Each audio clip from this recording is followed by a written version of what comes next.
Bien, todo bien. Bien, bueno, Ah, bueno, 15 días más de cuarentena. Yo ya estoy en crisis, no sé ustedes. pero nosotros hace rato estamos en crisis. Tranqui, profe, tranqui. Estoy acostumbrada, no pasa nada.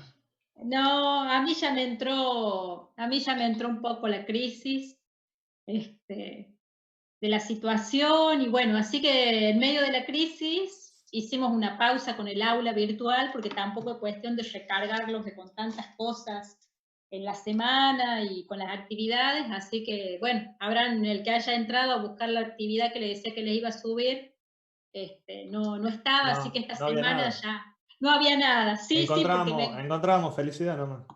felicidad, no, porque, bueno, estuve recalculando y replanteándome un montón de cosas.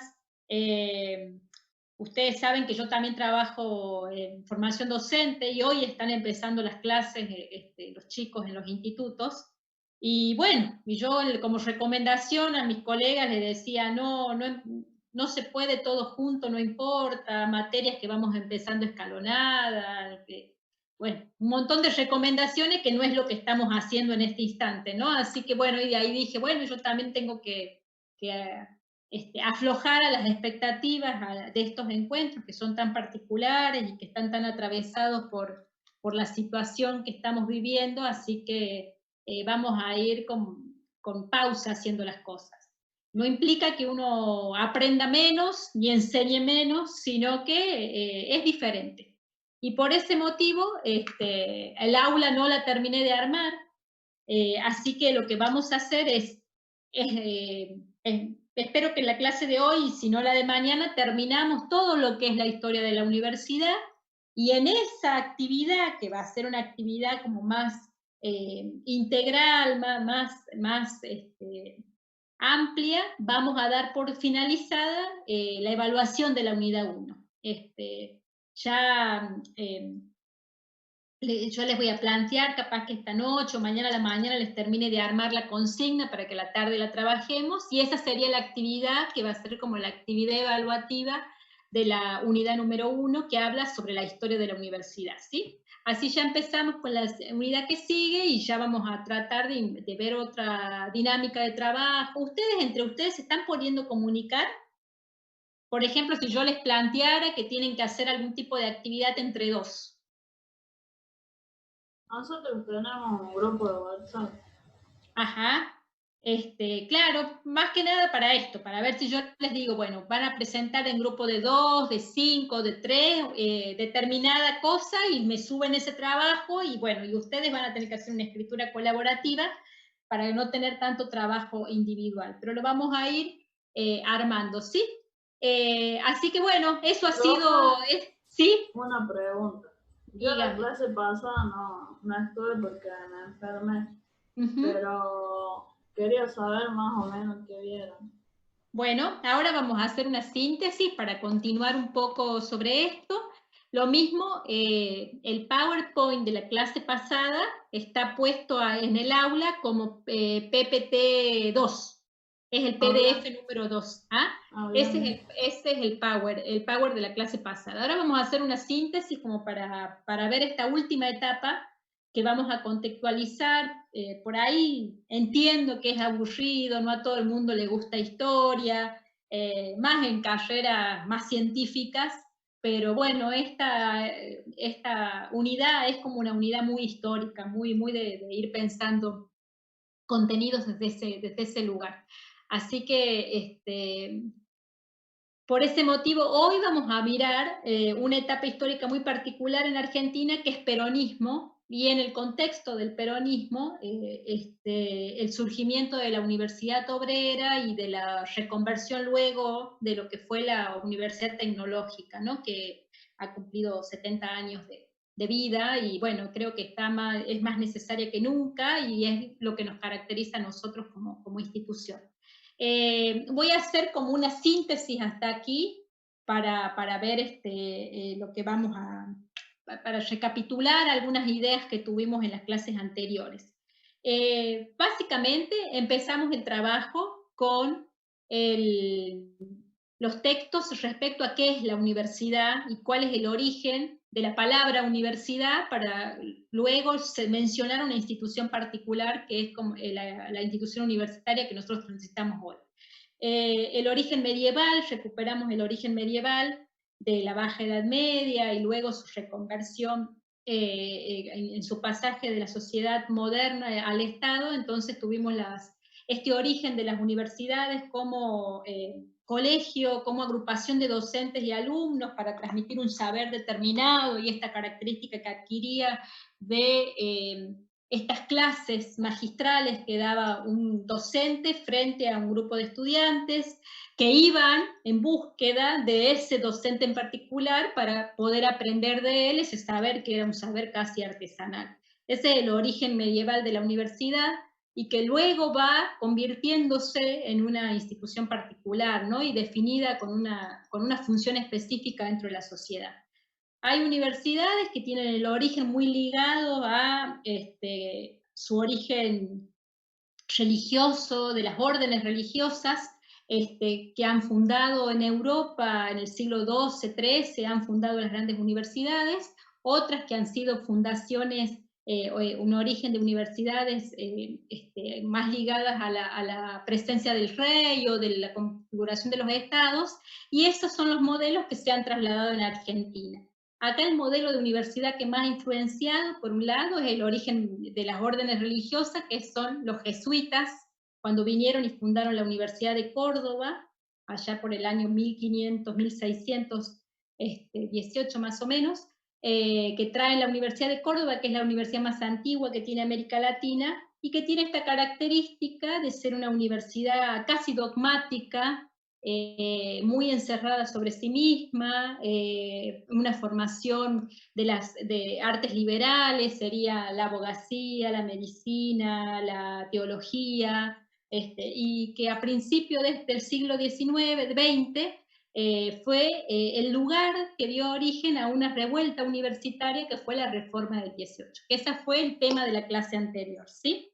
Esto es nuestra institución originaria del sistema universitario en Argentina, fue esta Universidad de Córdoba, luego hubieron otras creaciones, pero la característica particular que tenemos en las universidades aparece con la configuración del Estado Nacional aquí en Argentina, que se da a partir del año 1880, pero en Europa se da con la caída con la Revolución Francesa, la toma de la Bastilla y la configuración del Estado moderno, y es lo que se traslada en Argentina a la configuración de un sistema desde el modelo napoleónico, que lo tienen ahí a los textos, y a las cosas las tienen en los textos que están en el aula. Este modelo napoleónico es un modelo que vislumbra la universidad como una institución dependiente del Estado, que debe formar profesionales que necesite el Estado para su desarrollo, para su configuración, para su ampliación, etc. ¿Sí? Ese es el modelo que la generación del 80 traslada y empieza a abrir creaciones universitarias de esa época, más nuevas en el tiempo que esta universidad medieval que fue la de Córdoba, como la Universidad de La Plata, la Universidad de Tucumán, etc. La clase anterior lo que vimos fue un poco de esta historia y recuperamos el movimiento estudiantil de la reforma universitaria del 18, que tenía que ver con una reforma, un movimiento estudiantil cuya principal lucha era poder visibilizar a un grupo social, a un grupo de estudiantes y de jóvenes que querían acceder a la educación superior. Acceso que en ese momento era un acceso que no era masivo, no todo el mundo podía estudiar en la universidad, sino que estaba como, no me sale en este momento la palabra, pero era solamente los privilegiados para tener este acceso eran los hijos de las familias más novicias, de las clases acomodadas en su momento, ¿no? Aquel hijo de inmigrante, de clase media, de las pequeñas burguesías, de los pequeños comerciantes que fueron apareciendo, no estaban contemplados en esa población que podía acceder a la universidad. Bueno, esta fue un poco lo que vimos en la clase anterior. Los que tenían un solo apellido. los que teníamos, y encima criollo. No éramos los apellidos de Mitre, Arrieta Blaquier, bueno, vieron las familias novicias, esos dobles apellidos que aparecen en todos lados, bueno, encima éramos Pérez, Ruiz, bueno, esos son los que empezaron a luchar para ingresar a la universidad. Lo más importante, miren, no les conté la vez pasada, pero para que puedan entender un poco cómo era el sistema, ¿no? Y aquí entra en relación al tema que vamos a ver hoy, que es la formación, la educación técnica y la formación específicamente para la producción, para la capacitación en ingenierías, como es la UTN. Pero el origen de nuestra escuela secundaria, el proyecto de Mitre, que es anterior a este proyecto de la generación del 80 y de la configuración del sistema, yo ya les había dicho que la configuración de las universidades o del sistema educativo era como una pirámide, en donde el proyecto de país y el proyecto de educación era una base amplia, que es un modelo francés, ¿no? La base amplia sería la obligatoriedad del Estado de impartir educación básica, primaria, obligatoria a toda la población. Con ello garantiza que va a garantizar que la mayoría de la población pueda por lo menos aprender a leer, a escribir, las bases de los cálculos, el número. ¿Por qué creen que es necesario que una población pueda aprender a leer, a escribir el número? Eso era lo que aseguraba el Estado como obligatorio, hasta sexto grado. Para que no sea, digamos, como, ¿cómo se dice? Estafado. Analfabeto, ¿no? Uno era la lucha contra el analfabetismo, sí, pero el analfabeto, pero aparte, ¿para qué creen ustedes que a un Estado le hace falta que la población vaya a la escuela? Para que sea bien visto desde afuera. Bien visto de afuera, sí. No, para que pueda trabajar bien. Para que se den cuenta de las cosas. Se den cuenta de las cosas. Para que puedan acceder a una cierta educación y de ese modo a una profesión. A una profesión, sí. Claro, lo que hace el Estado ahí es invertir en capital humano. En capital humano. Pero piensen en esto. Esta inversión de principio de siglo solo llegaba hasta sexto grado. Sexto, séptimo, porque depende de la etapa histórica, la obligatoriedad o la configuración de cómo era la educación primaria es distinta a la que tenemos nosotros ahora, ¿no? Pero básicamente sería hasta un sexto grado de primaria la obligatoriedad del Estado. Después de ahí podías no ir, no era obligatorio ir a la escuela. Entonces, ¿cómo te formabas profesionalmente si no podías ir ni a la universidad ni a una escuela secundaria? El Estado no garantizaba que no te pagaba o no garantizaba que tus padres te mandaran porque no era obligatorio. El concepto de que la primaria es obligatoria es para principalmente la función que tiene la educación primaria, que es, ¿qué recuerdan ustedes de la primaria? ¿Qué aprendieron ahí? A sumar y a restar. Además, historia, a escribir, ¿qué más? Inglés. ¿Saben quién es San Martín? ¿Saben quién es Belgrano? El Chacho Peña. Próceres, Los himnos. Historia. El himno. Sabemos, bueno, que ha ido a una escuela pública, pero piensen que en aquel momento no había escuelas privadas, todos sabíamos del guardapolvo blanco, la homogeneidad. Bueno, ustedes están como más modernos en el tiempo, pero antes solamente había que ponerse guardapolvo blanco como símbolo de que todos éramos iguales, ¿no? Pero la principal función que la escuela tiene ahí, esta base de educación amplia, tiene que ver con crear una identidad nacional, con poder configurar esta historia, esta memoria como país, esto de Sarmiento le decía, la formar el soberano, ¿no? Pero la formación ciudadana que nos dan de alguna manera derechos, obligaciones. Bueno, ser argentino implica este concepto, saber el himno, saber quién es San Martín, Este fue el principal objetivo que tuvo la generación del 80. Y además, en estas obligaciones que nos van enseñando, nos enseñan que no hay que robar, no hay que hacer esto, cuáles son los derechos, clases de ética, cómo debemos comportarnos, etcétera, etcétera. Luego, cuando terminaba la obligatoria de la primaria, yo les decía que hay una base en el medio de este triángulo, que es la formación secundaria. el proyecto de la formación secundaria y ese primer... esperen un segundo. Ícaro, esto de dar clases en casa, el perro ladra. ¿Profe? Sí. ¿Se llama Ícaro el perro? El perro se llama Ícaro. ¿Qué nombre que le puso? ¿Ha visto? Y como Ícaro, porque hay una película que se llama Y como Ícaro, que habla del poder y la autoridad, y le puse al perro y me salió este negro que no respeta la autoridad, les aseguro. Así que bueno, paréntesis del perro en casa y de la clase. La educación secundaria, hay un proyecto de país que tiene que ver con dos instituciones muy claras. Los colegios nacionales, que ¿alguno fue al colegio número 1? Yo, profe. Al colegio número 1, que esas son como configuraciones de esa época de Mitre, que tenía cada provincia, capital de región, debía tener un colegio nacional o un colegio preparatorio para los estudios superiores. Esa escuela, ese colegio nacional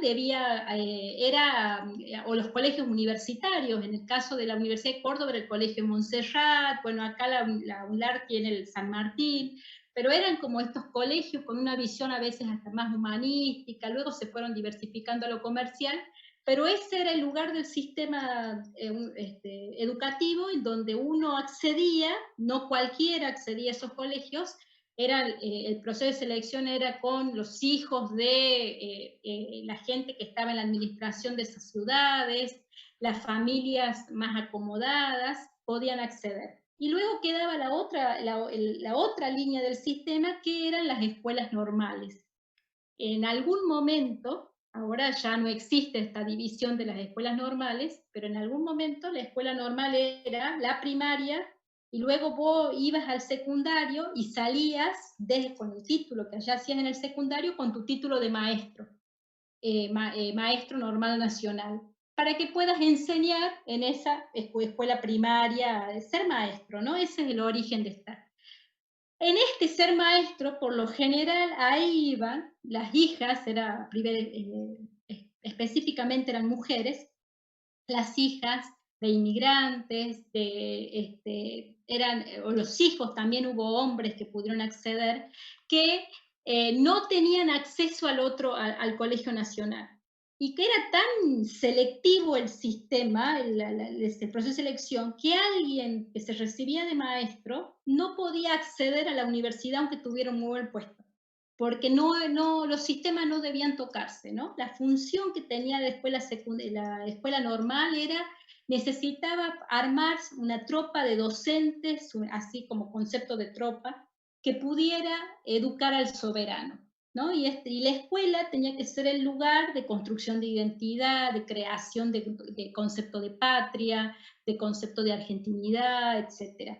Entre una y otra de las creaciones aparece hasta más o menos 1918, va apareciendo la necesidad de una capacitación más técnica, porque hay que empezar a especializarse en el área del comercio, en las áreas de las maquinarias, de la productividad, y ahí se van a ir dando la aparición de las escuelas técnicas y de las escuelas de comercio. Pero, y ahí a partir de 1918 empieza la explosión de que esta base, este sistema piramidal que se va ensanchando, empiezan a haber más gente que quiere acceder a ese sistema universitario que era tan selectivo y restrictivo en cuanto a quienes podían acceder a él a estudiar determinadas carreras. Por eso, la reforma universitaria como movimiento, hay críticas, hay un montón de cosas, pero como movimiento estudiantil que reclama por los derechos a la educación superior, es un hito, un instante de la historia, no solamente argentina, sino mundial, muy importante. Y es el primer momento para la historia de la universidad como de democratización del sistema. No es que aquí ahora todos ingresamos, no hay restricciones, no hay situaciones, eso fue puliéndose de a poco, ¿sí? ¿Hasta ahí les quedó claro? Sí, profe. ¿Sí? Sí, profe. Por ejemplo, el polivalente de arte. ¿Ese Sí, el apareció polivalente. mucho después? De mucho después, sí. Cuando empiezan como las discusiones de las especializaciones en el sistema secundario o esta necesidad de que hay áreas para la formación que son necesarios ampliar. Básicamente el que va a cambiar como la visibilidad de lo que es el arte, de lo que es la educación física, de lo que es la formación técnica, va a ser el peronismo, porque lo que vamos a ver en desde 1900 a esta parte es cómo la educación en cualquiera de los niveles cumple una función política también. Y por cada formación, creación que se hace en educación, se responde a un tipo de sujeto, de ciudadano, que una sociedad determinada quiere formar, ¿no? En esta etapa, en esta primera etapa que vamos de 1880 hasta 1920, más o menos, de configuración del sistema, el principal propósito en la formación está más orientado a una formación de yo les decía, la frase de esa época era el deseo de cada casa de tener un hijo doctor. Pero el doctor era el hijo abogado, el hijo médico, el hijo que fuera administrador en algún área, o sea, muy alejado de una formación productiva, de ensuciarse las manos con grasa, trabajar en el campo, eso es poco orientado ahí. La economía de ese momento es un modelo agroexportador, es un modelo selecto que solamente ganan los que son dueños de las tierras.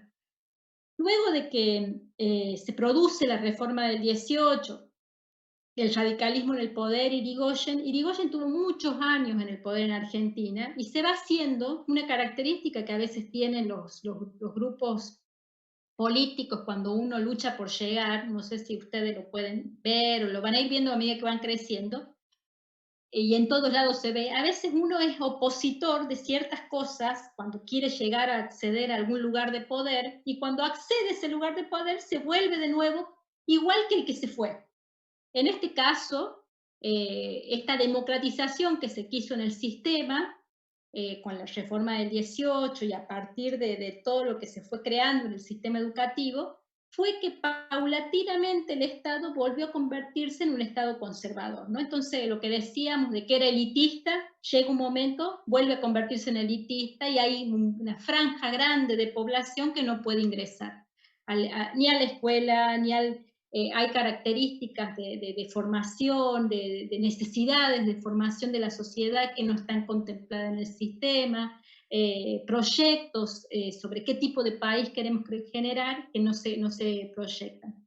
Entonces, la irrupción del peronismo ha sido muy importante en el hito de la historia argentina. Hasta el día de hoy marca una forma de ser argentino o no, la visión sobre lo que es el Perón y todo su proyecto, pero también fue un momento de ruptura y de nueva democratización en el sistema educativo. Así que nosotros vamos a hacer ese salto hoy, así como cualitativo, ¿no? De este origen del sistema universitario, con la reforma del 18, que empieza a configurarse ciertas características en la universidad, primera democratización de quienes podemos acceder, hasta un otro momento muy importante en el sistema de una configuración, de una creación única, como fue la UTN, la Universidad Obrera, en el primer gobierno peronista.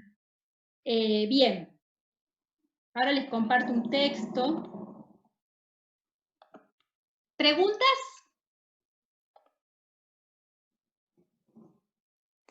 ¿Se ve? Profe. No, profe. ¿No? Bueno. Si Perón era montonero, ¿por qué ahora es el extrema derecha? No, nunca entendí eso. No es montonero, pero los montoneros fueron posterior. El concepto de montonero fue un concepto de los 70, ¿sí? Miren, para entender el peronismo, algunos colegas ingenieros me dirían, esto no lo tenés que enseñar. Porque para la UTN Perón es todo, para el origen de la Universidad Obrera y de todo, y realmente Perón es todo. Para mí hundió el país. Para poder Y bueno, son esas discusiones ideológicas que vamos a tener. Pero acá, así como hablábamos de la iglesia y de los conceptos, que acá vamos a volver a hablar de la relación Estado-Iglesia cuando volvamos a trabajar, para entender el peronismo hay que entender las 3 etapas que tuvo Perón en el gobierno. Hay un primer gobierno peronista que es 1943, cuando Perón accede por primera vez y ahí empieza la mística del peronismo, y es la visibilidad y las grandes creaciones. El segundo gobierno peronista, que es cuando ya está consolidado y bueno, y se produce también la muerte de Eva Perón, que fue una figura muy importante para comprender su proyecto de país, el golpe de Estado que lo derroca, pero el segundo gobierno peronista no tiene mucho que ver, vamos a analizarlo acá con el primero. Y luego está el tercer gobierno peronista, que es su retorno, ya viejo, grande, cansado, a Argentina en 1970, 71, 72, en donde muere Perón, pero queda todo el legado y todo su proyecto de Perón, y termina ese gobierno, el tercer gobierno peronista, termina con el golpe de Estado del 76. Que ahí en el tercer gobierno aparecen la figura de los montoneros, aparecen los militares, aparece todo esto que está ligado a los proyectos. Pero ahora vamos a tratar de entender algunas cosas de la primera etapa del peronismo, que es la etapa en donde nosotros, digo nosotros como institución universitaria, estamos incluidos acá en la creación, ¿no? En la Universidad Obrera. Pero vamos a poder comprender algunas cosas del proyecto de país que tuvo, de las condiciones en que ese proyecto está, y este modelo contrario a estas características que veníamos diciendo de cuando se daba en principio de siglo, que bueno, era cultural también lo que está. Pero el concepto de montonero, no sé si Perón era montonero, hay una foto de Evita Montonera, no sé si, porque eso fue para el 70. Perón era militar. Y como militar el general asume su primera residencia y luego, bueno, tiene todas estas medidas que también se dan en un contexto latinoamericano de surgimiento de los populismos, de los estados populistas, que es el estado keynesiano, popular, bueno, era una característica, que ahora lo empezamos a mirar. Esta diapositiva, este texto que lo tenemos acá, es un poco una reconstrucción de algunos libros y algunas placas que circularon, pero hay un libro que se llama De cuando la clase obrera entró al paraíso y la educación técnica estatal en el primer peronismo, ¿no? Y esto, hay fuertes asociaciones del peronismo con 2 o 3 grandes ideas que tuvo el proyecto peronista. Uno fue la relación con la clase obrera, la sindicalización del trabajador, la visibilidad que se le dio a los trabajadores, ¿no? Algo, no es cualquier trabajador, el trabajador de fábrica, el trabajador manual, la importancia del trabajo manual, del trabajo sacrificado, del obrero, que son palabras que en el modelo agroexportador, en los gobiernos anteriores, no iban apareciendo en el discurso, porque bueno, como la población a la que estaba dirigida era otra, ¿no? Y acá empieza a dividirse la derecha, la izquierda, los gorilas, bueno, todo lo que hoy seguimos hablando. Y otra de los conceptos que tiene el peronismo, esta etapa, es la importancia que se le da a la creación de un sistema de educación técnica, de una formación para el trabajo, y el trabajo técnico, manual, artesanal, que es algo que los gobiernos anteriores, hasta que llegó Perón, no lo habían impulsado de todo. Había algunas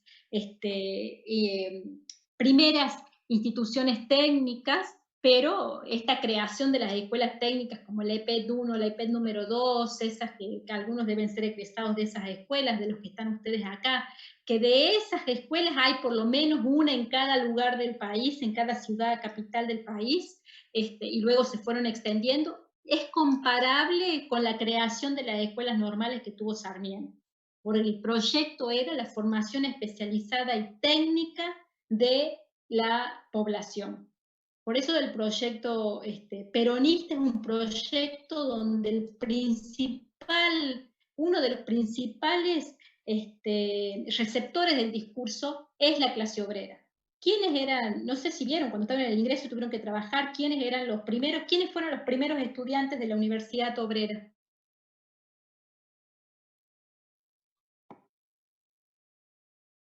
Eran los trabajadores, o sea, los trabajadores mismos. Tal cual. Entonces, ya hay una característica diferente de cómo se concibe quién es el estudiante que recibimos, ¿sí? ¿A quién va dirigido el discurso, la formación, la especialización? No es aquel estudiante egresado de un colegio nacional que ya sabía que esta función de la escuela es preparatoria para este estudio superior, preparatoria para acceder a la universidad, sino que en esta configuración del sistema, el que iba a la Universidad Obrera, o los primeros estudiantes de esta Universidad Obrera, eran aquellos obreros de fábrica que trabajaban para especializarse, ¿no? Por eso el concepto, el título que ofrecían era técnico ingeniero de fábrica, se llamaba los primeros títulos, y luego también estaba dirigido a los egresados de las escuelas técnicas. Aún sigue siendo una formación, la formación técnica sigue siendo más larga que cualquier colegio secundario. 6 años tienen de formación. Sí, 6 años. Técnicos, 6 años, ¿no? Es un año más para tener el título de técnico, que en otra formación de humanística o de otra modalidad del secundario es un año menos. Pero tenía que ver con estos también son, ¿no? Pero bueno, ¿por qué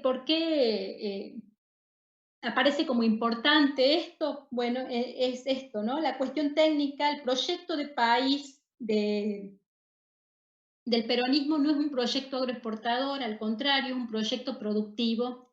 El concepto de la nación, de nacionalización de los servicios, de industria, de poner en marcha un país con la fuerza del sector productivo, es algo inaugural en el discurso de Argentina. Entonces acá aparece como grandes ideas del peronismo la inclusión de los obreros en el sistema educativo, principalmente en la formación superior, formación para la fuerza del trabajo, o sea, el trabajo, no solamente el trabajo administrativo detrás de una oficina, sino que el trabajo productivo, la fuerza del trabajo, el trabajo pesado, la formación, a meterse los pies en el barro, un poco lo que tiene un trabajo el ingeniero civil que tiene que ir, o el de minas, bueno, ese es un trabajo que este proyecto de país necesita, ¿no?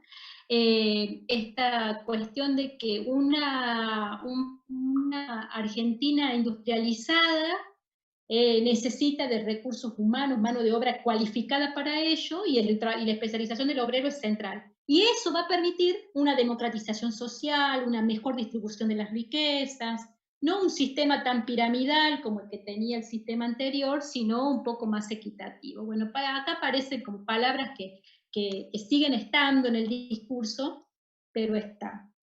Ya había problemáticas cuando llega Perón al 43 al país, había como ciertas problemáticas, principalmente era esto, ¿no? Estas problemáticas de que había escasa inversión en la formación técnica, había una formación, seguía siendo humanística, poca preocupación por visibilizar esto, y empezaban como ciertas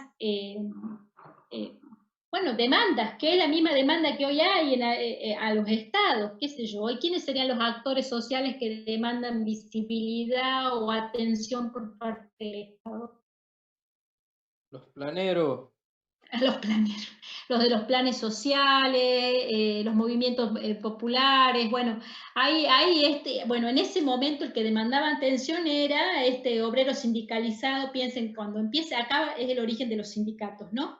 Pero es esto, poner una regulación en la cantidad de horas de trabajo que uno asiste, y el Estado regule eso. En algunas horas lo podían tener 10 horas, 12, 14 horas corridas y pagarles miseria. Entonces el Estado, con la sindicalización, ayudaba a la regulación. Después se convirtió en lo que tenemos hoy los sindicatos, que podíamos discutirlo, pero la idea era poder generar derechos, obligaciones, el Estado como regulador.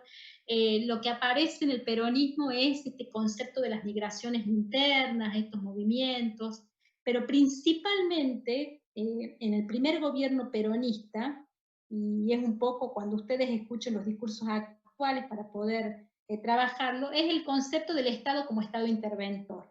Aquí el Estado debe ser garante de los derechos sociales, garante de las libertades no solo individuales, sino colectivas. Entonces el Estado debe garantizar que todo el mundo tenga salud, educación. Bueno, a veces eso se malinterpreta, pero es así. Aparece un sistema de instrucción pública centralizado, las bibliotecas populares. Bueno, hay varias creaciones para visibilizar. Una de las grandes preocupaciones, porque hay varios grupos que atendió el peronismo, una de las grandes preocupaciones fue el hebrero, que para ahí fue nuestra formación técnica hasta la universidad. Y otra de las grandes visibilidades de preocupación fueron los niños en el sistema, en el proyecto peronista, ¿no? Y luego vamos a entender por qué aparecen los niños. Miren, en esto les ilustro con algunas cosas. Como les decía, el primer proyecto peronista fue un proyecto que el primer gobierno fue de 1943-44 hasta el 48-49 más o menos, y luego que fueron las bases, sentaron las bases y fue un crecimiento cuantitativo de todo el proyecto, de todo lo que fue el peronismo. Fueron el lugar, cuando digo cuantitativo, es cuando un gobierno se dedica a hacer obra pública. Ahí está la construcción de grandes edificios. Por ejemplo, nosotros acá el centro administrativo era el hogar escuela que tenía, que también en casi todas las capitales del país el peronismo construyó, era para niños, era un hogar escuela, funcionaba para niños que dormían, pintaban, construcción de escuelas, de barrios, de casas, el Estado garantizaba y daba casa, construcción de hospitales, y en el segundo gobierno para un poco el trabajo de la obra pública y empieza el trabajo más ideológico, más de divulgación de aspectos ideológicos. Niños Felices fue un libro de lectura con el que los chicos de primer grado aprendían a leer. Ya esto lo vamos a mirar en algunas escenas para que vean cómo, mientras los chicos iban a la escuela y aprendían a leer, se le enseñaba ya desde chiquito qué era el trabajo, ¿no? ¿Qué imagen del trabajo tiene? Y luego aparece en el segundo gobierno nacionalización de las radios, no había televisión, pero era de los servicios públicos, los teleteatros, control de folletos, de periódicos, etc. ¿Sí? Pero es un momento como de inculcación ideológica. Esta es una de las imágenes que grafica el momento para decir que el peronismo tiene un discurso del nacimiento de una nueva Argentina, ¿no? Que a partir de estas configuraciones van a ser una nueva Argentina. ¿Qué imagen ven ahí? ¿Qué representa la nueva Argentina? Gente que trabaja. Claro, gente que trabaja. Comparen esta imagen con esas fotos que vimos de la reforma del 18. ¿Se acuerdan que me preguntaban y hablábamos de los bigotes? Sí.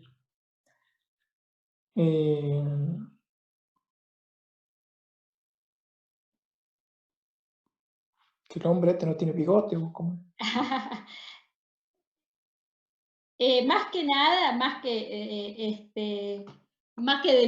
tiene bigote, es la imagen del traje, del sombrero, de aquel, bueno, doctor que va a un lugar, un doctor que va a dar el lugar, ¿no? Acá la imagen sería en contraposición de esa imagen que es de alguien que trabaja en una administración, un abogado que va formalmente, aquí es alguien que está transpirando, que usa la fuerza bruta, es un trabajador, es un obrero, es el trabajo productivo, la fuerza, o sea, el obrero que tiene no tiene la imagen es, yo no tengo herencia que administrar, tierrita para trabajar, sino que lo que tengo es mi propia fuerza del trabajo. Bueno, esa es un poco la representación de la fuerza del trabajo, que todo el mundo tiene que pelear para adelante, para sacar el país, que fue un poco la impronta con la que se constituye el primer gobierno peronista, ¿no? Entonces aparece en esta necesidad de obreros, de fuerza de trabajo, de valorizar el trabajo artesanal, el trabajo, no digo bruto, pero sí el trabajo manual, es que aparece la necesidad de reforma del sistema escolar. Y entre eso es, bueno, esto de saberes, ¿qué se enseña? Contenido teórico, saberes prácticos. ¿Qué es más importante? ¿Cómo se enseña? ¿Con contenidos nacionales o siguiendo modelos internacionales de ciudades alejadas que no tienen nada que ver con nosotros?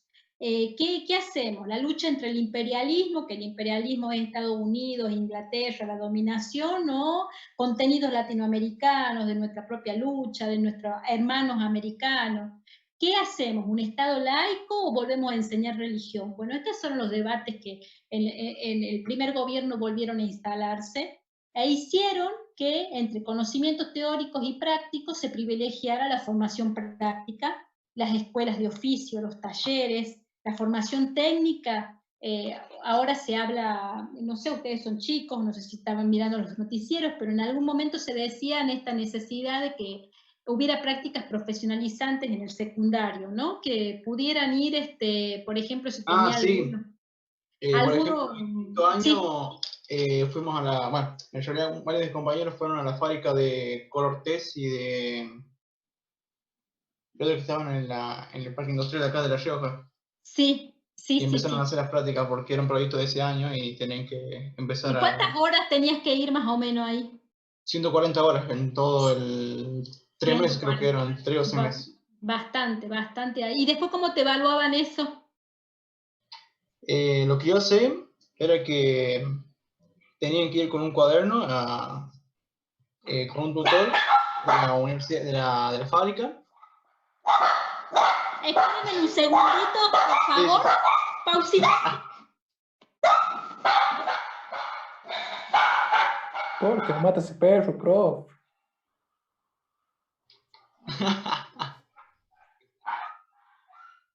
O por lo menos que lo haga volar, ya que sea mi hija. ¿Qué le pasa a los profes? ¿Fue a ver el pichicho? Sí, lo fue a hacer. ¿Vos fuiste a la práctica profesionalizante antes? Sí fue. ¿La probé? ¿Tú? A la mierda. No, yo no fui. No, sí. ¿Y era obligatorio la práctica? Obvio. No, era obligatorio, o sea, era por... Sí, era por elección, o sea, era por sorteo, no me acuerdo. ¿Cuál? O sea, el de CNC lo hacía.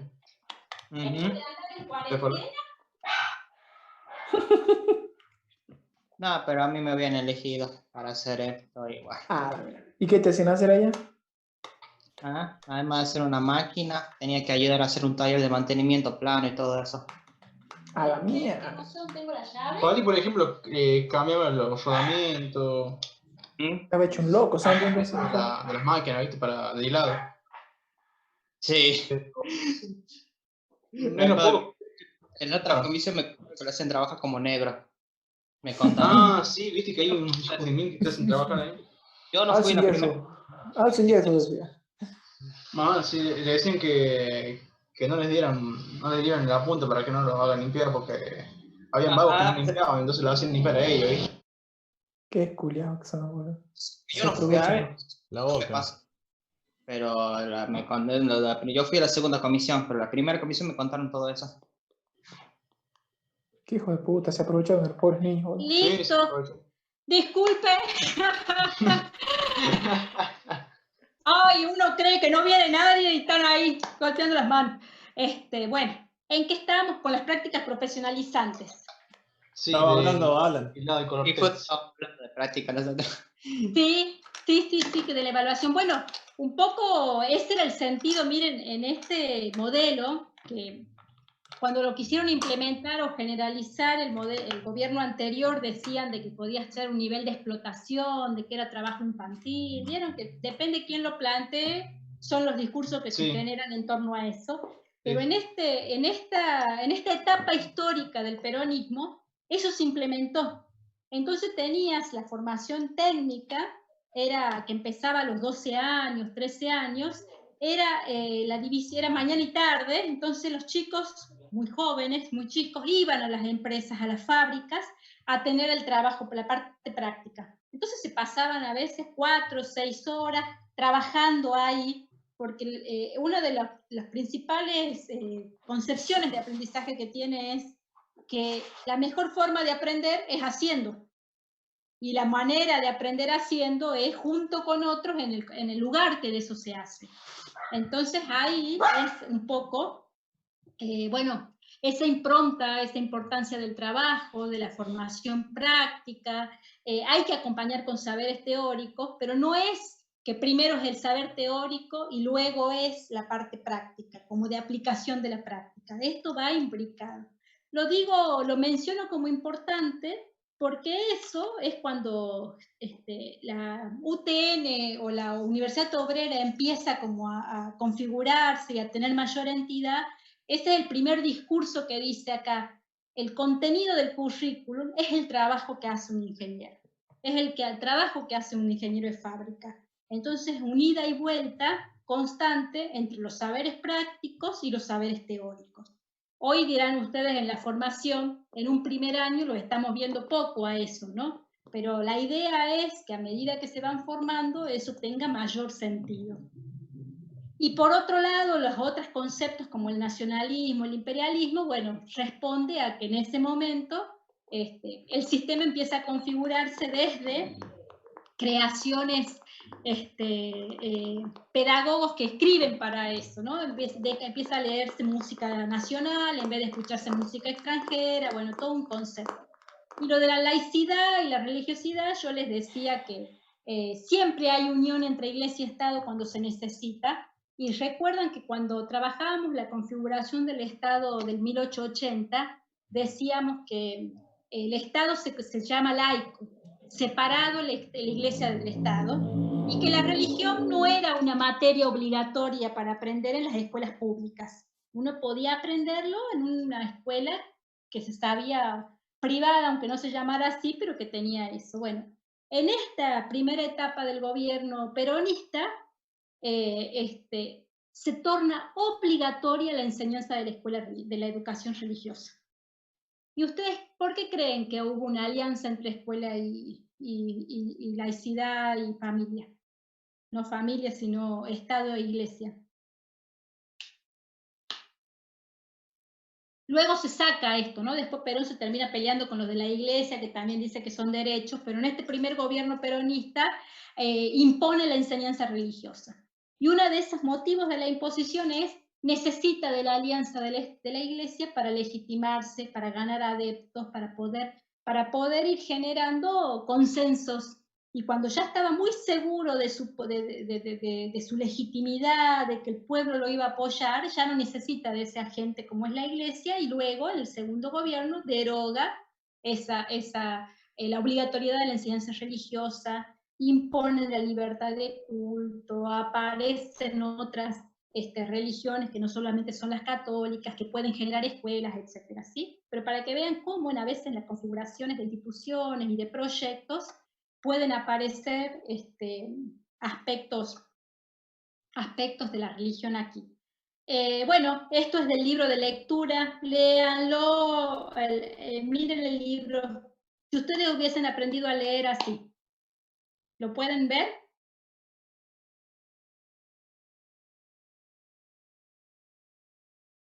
Sí, profe. ¿Qué dicen sobre esto? Viva Perón. Viva Perón. Sí. En esta etapa, los libros de historia, muchos libros de historia dicen que una de las grandes funciones de la educación tuvo que ver con el adoctrinamiento. ¿Y quiénes eran estos niños? ¿Quiénes son? ¿Quiénes fueron?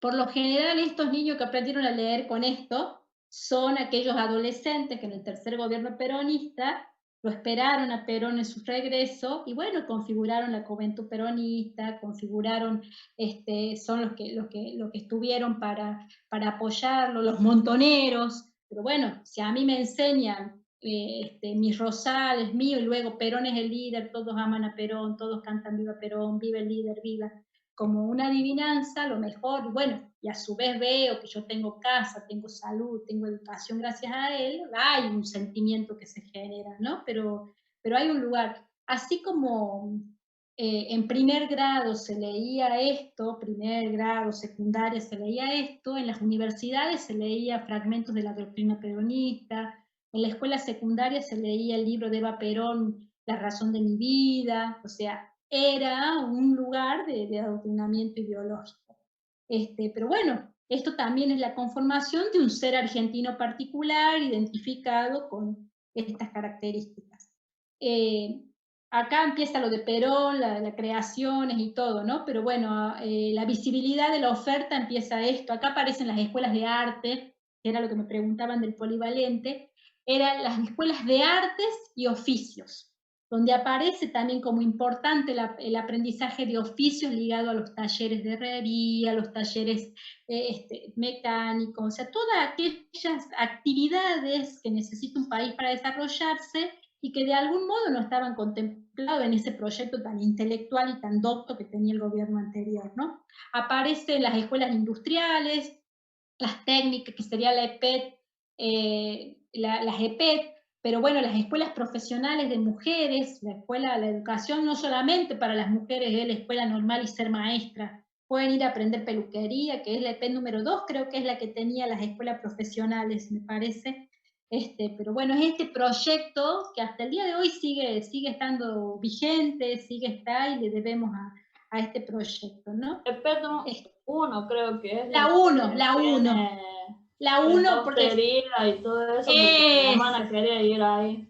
Exactamente, me confundo siempre cuál es la 1 y la 2, pero bueno, son las creaciones de este tiempo, y es esta posibilidad de que el oficio, o sea, mientras alguien tenga un oficio, puede aprender y defenderse y trabajar. Lo importante es el trabajo. Una concepción en el modelo del país que no está del todo presente en el modelo anterior, ¿sí? Entonces, ahí aparece lo de la formación de la escuela técnica. Y aparece el debate con la formación de los ingenieros. Como principal cuestión es, en este proyecto de país, de desarrollo industrial, de visibilidad del trabajo manual como importante, ¿qué es la ingeniería? ¿Para qué serviría en un país la ingeniería? Y bueno, la ingeniería es lo que va a ayudar al desarrollo de un país. Y empieza la gran pregunta es, si la información de los ingenieros debe ser una formación generalista o tiene que ser una formación especializada. ¿Qué creen ustedes? ¿Especializada? Y todavía sigue el debate.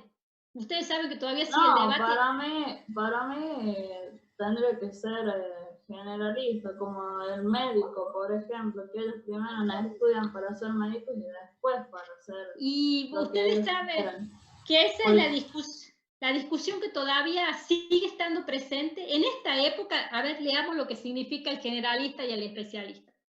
En esta época, el primer modelo sería, por ejemplo, si fuera generalista, es aquel que puede trabajar en el caso de los civiles, ¿no? En sanitario, ferrocarril, agricultura, tareas agroexportadoras, en cualquier lugar puede trabajar de ingeniero civil. Por lo general lo identificaban en esa época la formación que se recibía como ingenieros en las universidades nacionales, la UBA, La Plata, donde estaba. El ingeniero desde este lugar no era tan solo visto como un agente desarrollador de tecnólogo productivo, sino también podía ser un dirigente político, puede ser un iluminado que dirige y diseña planes y proyectos para ejecutar en cualquier lugar. Y dicen que entra en crisis con el modelo de la década del 40, del 30, 40, ¿no? Cuando entra como colapsan los sistemas del mundo, como ahora, entra en crisis esta formación. Para el proyecto peronista, los ingenieros debían ser especializados, orientados al desarrollo industrial. O sea, ¿qué fábrica tenemos acá y qué tipo de ingeniero necesita? No cualquier ingeniero, sino uno específico para desarrollar.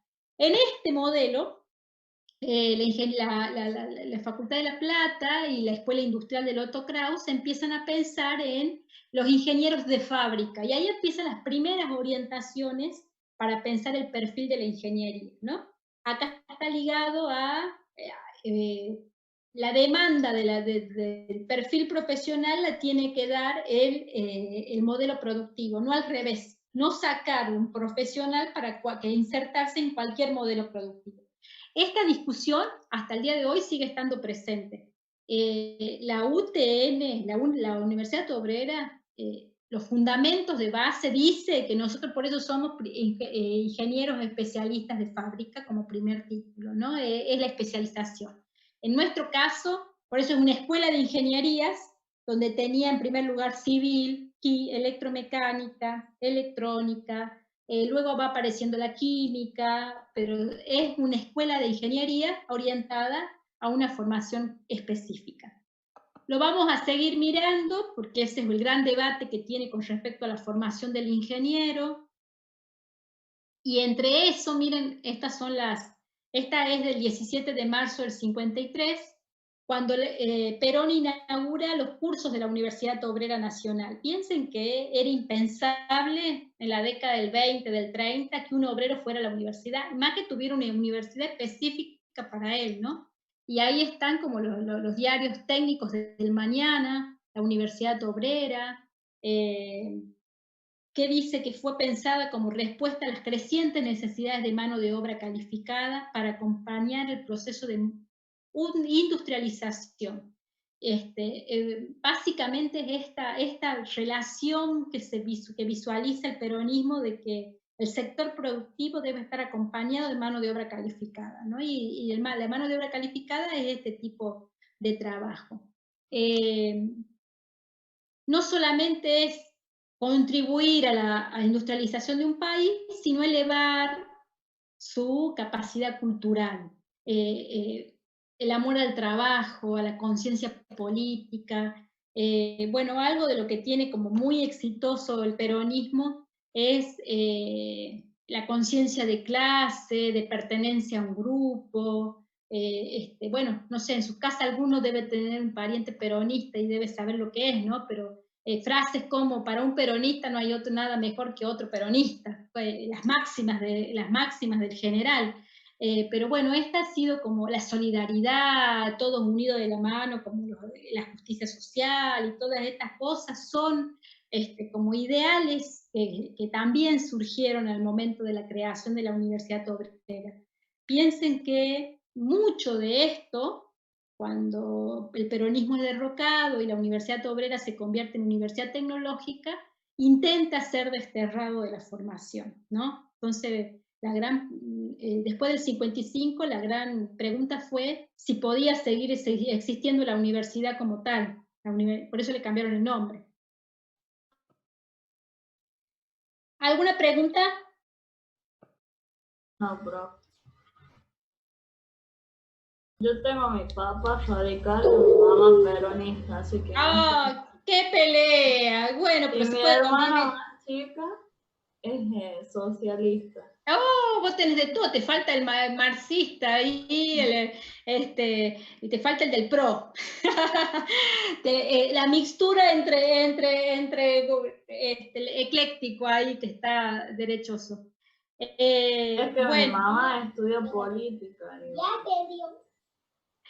O sea, es contadora, pero estudia también política, pero le gusta. Así que y le gusta. Nosotros vamos a seguir mañana un poco con esto, pero no es ni intentos de adoctrinamiento ni nada, pero es pensar qué bien pensado fue el proyecto, ¿no? Creo que si los estados hubiesen preocupado, realmente es un proyecto exitoso, es un proyecto que ha generado las bases para un modelo de desarrollo productivo. Luego esto, bueno, también eran las condiciones en las cuales el Estado pudo tener el dinero para hacerlo, entonces por eso les digo, no es el mismo Perón del primer gobierno, donde había una segunda guerra mundial, donde nosotros éramos el granero del mundo, donde podíamos generar, producir las heladeras Siemens y todo lo que se ha producido, la importancia de la industria nacional, a lo que fue luego el segundo gobierno, que él ya empieza a debilitarse, aparece fuerzas que lo derrocan, al tercero que ya directamente no era él el que gobernaba, y bueno, lo mismo cuando uno dice hoy lo apelan al general con sus discursos y estos no son peronistas de Perón, o sea, son menemistas, kirchnerismo, cafierismo y todos los ismos que aparecieron en nombre del peronismo. Pero miren este libro de texto, Linda mi escuela, se llama Eva Perón, los niños van a la escuela de la Nueva Argentina, los recuerdos que genera la presencia del Estado en la configuración de una identidad particular, ¿no? de un tránsito por la identidad particular.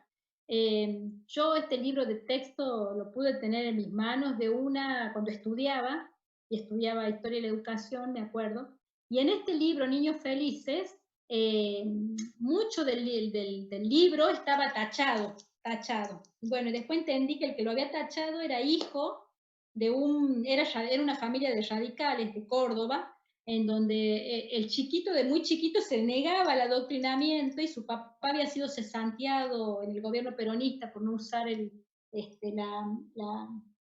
la cinta de duelo cuando murió Eva Perón, él lo había cesanteado de la justicia, ¿no? Porque también tuvo estas etapas más dictatoriales que otras.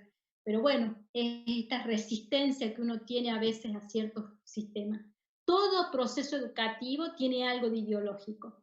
Por eso es importante saber, cuando alguien enseña, desde qué lugar nos enseña, cuando aprendemos algo y nos estamos formando, desde qué lugar nos posicionamos y queremos debatir y ser frente a esto, ¿no? Acá es lo más claro, lo más crudo, la realidad nos lo muestra, pero en todos lados, si ustedes analizan sus libros de texto, con lo que han estudiado, pueden ver modelo de mujer, modelo de hombre, modelo de familia, modelo de concepciones de trabajo, esta representación que ustedes tienen, que el ingeniero gana mucha plata, por ejemplo, pero bueno, eso es educación. Y la universidad también ofrece algunas líneas de tendencias y adoctrinamientos y formaciones ideológicas que tentamos develar. El lavado de cerebro. No sé si es tanto lavado de cerebro, hay algún proceso más fuerte, ¿no? Pero miren, estas eran folletines de la época. Obrero, ayer oprimido, hoy dignificado, apuesto el 1 de mayo. Miren, yo tenía unos papás,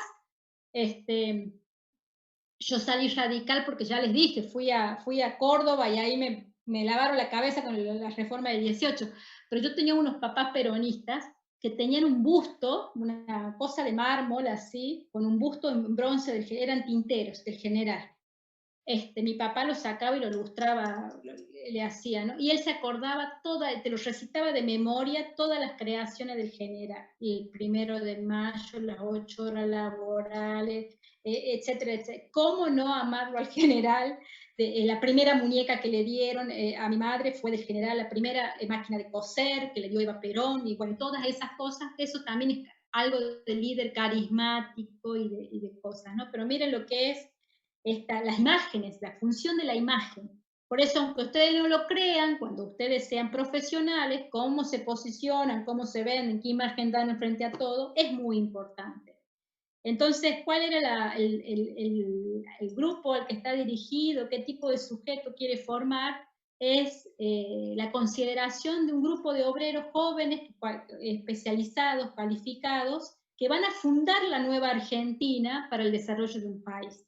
Una Argentina con mayor justicia social, soberana, con independencia económica. Esos son los grandes valores que tiene. Y bueno, hasta el día de hoy está ese discurso, no le vamos a pagar al FMI, no vamos, bueno, todas esas cosas del imperialismo y del latinoamericanismo que han estado vigentes hoy. Ahí, esa es la primera... Ese es el primer folleto, cómo se ve cuando se inaugura la Universidad Obrera. Bueno, acá aparecen como casi todas las escenas de querer graficar las áreas del trabajo. los voy pasando más que nada para mostrarles las imágenes, ¿no? Porque también por todos los medios es mostrar todas las creaciones, las vacaciones para todos, el aguinaldo, todas esas conquistas, porque el obrero es la principal figura de esta cosa. Y acá es en este especialistas o ingenieros especialistas o ingenieros generalistas, es este ingeniero. Si somos ingenieros del decir o ingenieros del hacer. Pongo los versus, porque cuando trabajan ¿qué diferencia hay con un ingeniero egresado de la Universidad Nacional y un egresado de la UTN? Le van a decir esto. El de la Nacional es del hacer, de la teoría, del bla, bla, bla, del generalista y todo, y nosotros los utenianos somos del hacer, de la capacidad de trabajo, del máximo de provecho con el mínimo esfuerzo, etcétera, etcétera. No sé si todavía lo han escuchado, pero miren esta poesía, y con esto cierro para que mañana lo trabajemos. Este es un verso que le dan sobre el trabajo. El luchador maravilloso. Los hombres que necesitaban trabajar para vivir no recibían lo que merecían por su esfuerzo.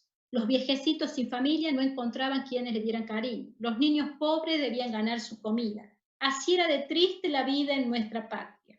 Viendo tanta injusticia, un hombre que la amaba más que a su vida juró salvarla. Luchó valerosamente sin descanso hasta cumplir su promesa. Ese patriota, ese luchador maravilloso que hizo nuestra patria libre, justa y soberana, se llama Juan Perón. Esto lo leían niños de 8 años. ¿Qué me dicen?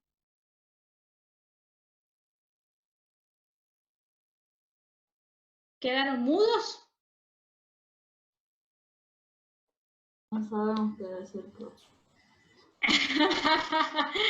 No, mire, si vamos a leer los libros de lectura con lo que leímos, seguramente vamos a tener un montón de estos ejemplos, como les dije recién. Acá está como el ejemplo más descarnado y más claro, ¿no? Pero bueno, esto es muy fuerte, fue un proyecto democratizador, más allá de los modos. La inclusión de la clase trabajadora fue una inclusión muy importante. La valoración del trabajo manual, de la capacidad de trabajo, es algo que todavía no han entendido por ahí los proyectos posteriores, pero la inversión en educación y la inversión en formación de mano de obra calificada, de recursos humanos, todavía sigue siendo una deuda que tiene el país. Empieza a querer sanearse porque fue un gran concepto el que tuvo. Podemos discutir los modos, podemos discutir lo ideológico, pero la verdad que por algo, como creación en el mundo, la universidad, la UTN, solo se compara en la configuración que tiene, en las características que tiene, con el Instituto de Massachusetts, el MIT en Estados Unidos, porque no es una universidad es una universidad, un sistema donde las facultades están distribuidas en la región, en el país. No es dentro de una sola provincia una universidad, como es Córdoba, es algo único.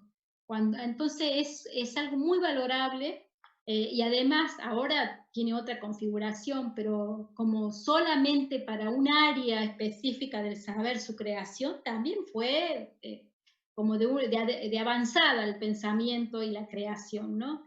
Pero bueno, acá son algunas imágenes del peronismo. Cuando uno entiende la historia, empieza a entender un poco todo esto y también lo que significó desde lo discursivo, desde las cosas. Así que bueno, mañana vamos a terminar, vamos a mirar algunas cosas de esto. Yo les voy a subir unos textos esta noche, cortitos, sobre algunas frases que tiene sobre la universidad y sobre lo que es la Universidad Obrera, para que mañana lo podamos trabajar en clase, ¿sí? ¿Alguno tiene una pregunta?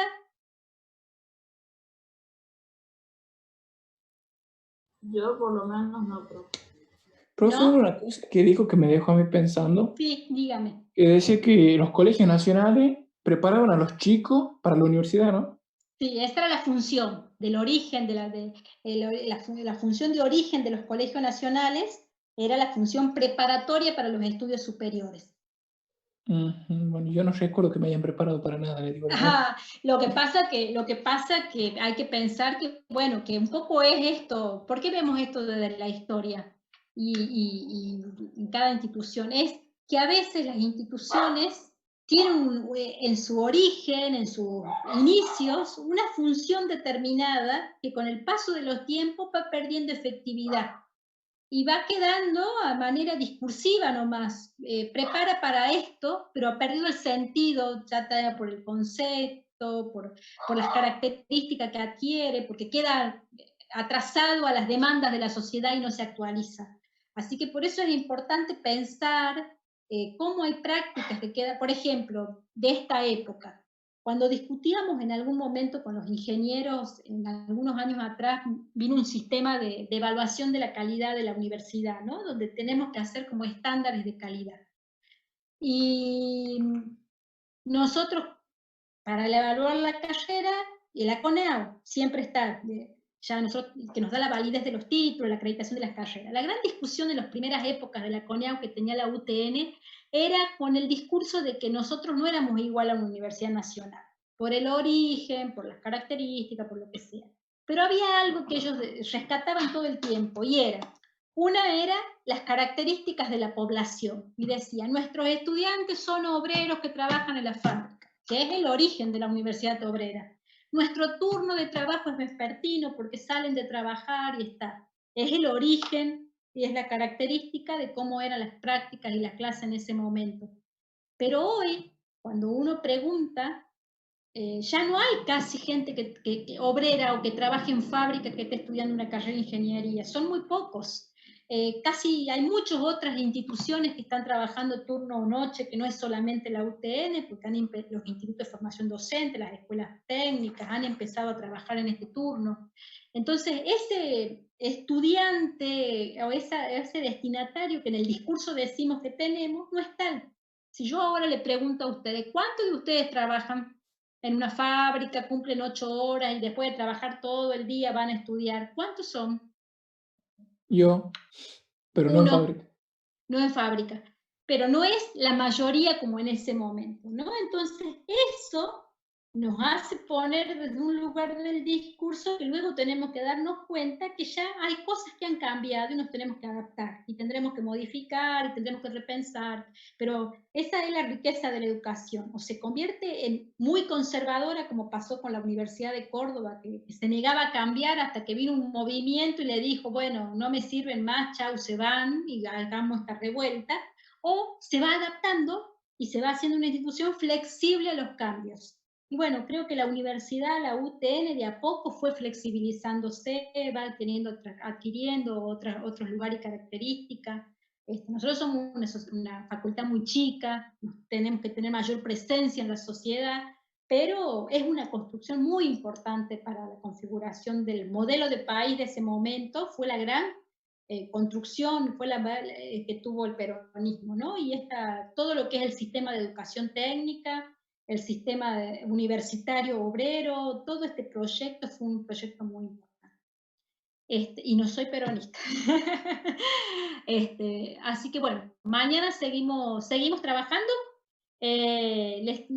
Mañana a la mañana van a estar los textos disponibles para que lo podamos mirar, y si no, un ratito antes del aula de trabajo, yo les voy a decir para que ingresen al aula y podamos tener los textos a trabajar algunas cosas. Bueno, chicos, nos vemos mañana. Bueno, profe. Bueno, profe. Gracias por la escucha. Hasta mañana. Hasta mañana, profe. Hasta mañana, profe. Y no encierre la perrita, el perrito. Ay, no, 3 tengo, 3. Ahí están a los gritos. Chao. Pobrecito, déjelo que salga.